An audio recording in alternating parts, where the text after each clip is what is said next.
Bodacious Bluetooth makers. I'm Professor John Gallagher, and in this lesson of CircuitPython School, I'm going to show you how you can download some code, put it on a CircuitPlayground Bluefruit board, attach a NeoPixel strip or strand to the board, and then use an Android, iOS, or Mac app to control the colors and lights, triggering animation, speeding up or slowing down the animations, and even using buttons to move an LED around. And once you do this, you can put the code in all sorts of projects like a Bluetooth-controlled necktie, an infinity scarf, or light. It's a super easy way to put some remote control in your projects, so let's learn how to make something awesome with CircuitPython code controlled by Adafruit's free Bluefruit Connect app. Let's build! Now, just a quick note, the term Bluefruit is an Adafruit marketing term for the company's Bluetooth low-energy boards. Now, unfortunately, not every Bluetooth board will work with Adafruit's Bluefruit Connect app.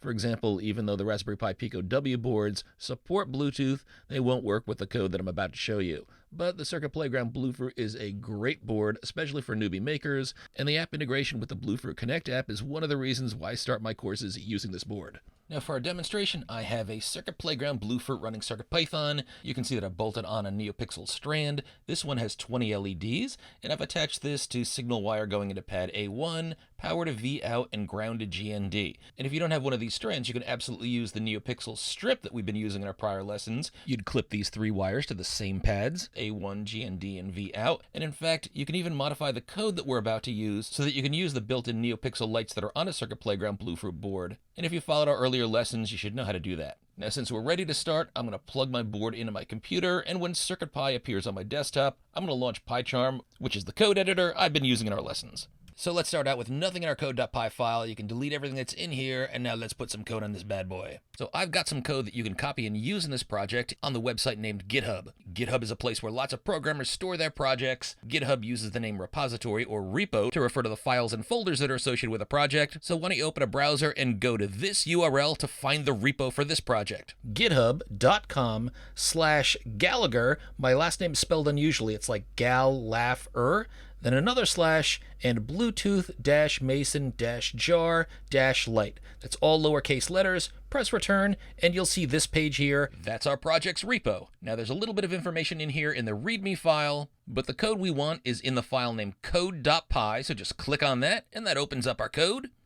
And to copy it, just move to these two square icons over on the right-hand side. Click that, you'll get a little tooltip that says copied. Return to PyCharm, and paste this in. Now, there's a lot of code in here. Don't be intimidated, but we do want to save this code, so Command-S or Control-S if you're in Windows, and you might find that your code doesn't work right away, and that's probably because you don't have the libraries that you need in the LIB folder on your CircuitPy board. Now, if you followed our earlier lessons, you know that you can use the circup tool. So in PyCharm's terminal, at the % prompt, I'm going to type in circup space install space dash lowercase a, press return, and circup will chug along and install all the libraries we need, and there are quite a few. Now, if I open up my LIB folder in the Finder, you can see that those folders and files that are needed are being installed in the LIB folder. If you don't have circup, you can drag these folders or files over, but I really recommend circup. All my students use circup in their class, and we've got a good lesson to show you how to set things up in our playlist. Now I'm going to get back into TO. I'll enter space and Command-S to save again, and I can see that there's a print message that says Bluetooth Mason Jar code is running. Excellent! And at this point, I'm going to launch our Bluetooth Connect program. Quick shout out to Adafruit engineer Trevor Beaton.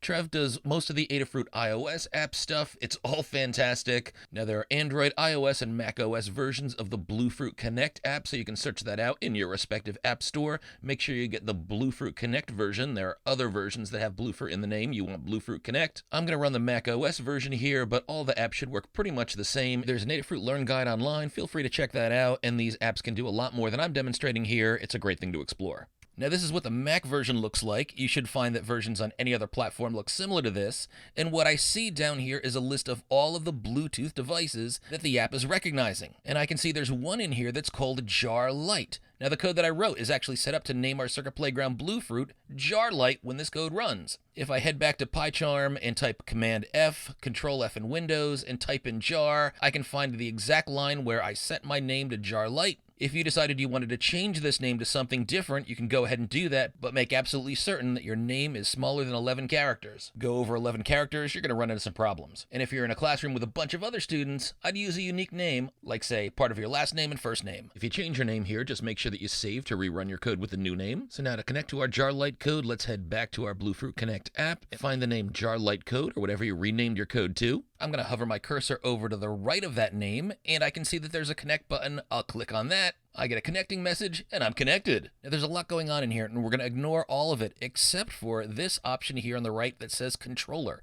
So click on that, and if you click on it and you find that it's not connecting, sometimes you have to click on the chevron over here on the right, and we see two different options in here, color picker and color pad. Let's start with the color picker. Now, when my code started running, I saw all of the lights on my NeoPixel strand turn to amber. That was the default color that we created. But let's change the color. Click Color Picker, and oh, look at that! We get a color picking circle. Now, you can click on any of the colors that you see in here, and you'll see the RGB values and the hex values display below. I'll select something that's close to pure green. I see the square turns to green, but it doesn't send this color to my Bluefruit board until I click on Send Selected Color, so I'll do that, and hey, look at that! My lights turn green! Maker, you are controlling electronics using a Bluefruit app. Nice! You can try out different colors. I can go in between red and blue and select this purplish color, then click Send Selected Color. Nice, the lights light up, and now I'm going to switch to blue. So this is dynamite. Now let's go to the control pad. And to get there, we can go back from the color picker by clicking on this left pointing chevron up top. And then under module, we can click on control pad. And hey, look at this. We get 4 directional arrows and 4 buttons. Now these are built into the Bluefruit Connect app. It's up to you as a programmer to write code to take advantage of these button presses. Now I've done that for you already. And let me show you how I program things. Each of the 4 number buttons, 1 through 4, will run a specific animation. These animations come from the Adafruit LED animations library, and if you've been following our playlist, you've already worked with these animations in earlier lessons. Now when button 1 is pressed, I've programmed things to run the comet animation. Fun fact, this is the animation that's also known as a Larsen scanner. Now the animation sort of looks like the lights at the front of the kit car in the old TV show Knight Rider, if you've ever seen that, or the Cylon robot lights in Battlestar Galactica, and Glenn Larsen is the guy who created both of these TV shows. That's why it's called the Larsen scanner. And if you want the lights to bounce back and forth, all you need to do is find the line where you create the comet object and change the bounce parameter to true. Now if we press 2, the animation instantly changes to the pulse animation. Pressing 3 changes to the sparkle pulse animation, and pressing 4 runs through an animation sequence made up of 3 rainbow animations: rainbow, rainbow sparkle, and rainbow comet. And these animations continue until another value is pressed. So you can see all 3 of those animations will continue to cycle one after the other, and if you click any other animation, that animation starts and it uses the last color that was selected from the color palette. Now I've also programmed the right button to increase the speed parameter. I call this adjusted time in the code, and you can see by the printout that this changes. The right press will gradually speed up the animation, and the left press will gradually slow down animations. And you should see these values hold if you click on any of the additional number buttons to switch between different animations, so that's how you can control the animation speed. And the down and up buttons let you control a single LED light in your NeoPixel strip. You can move it forward or backward. You can see as I press the up button, the light moves forward. The down button will eventually move in the other direction.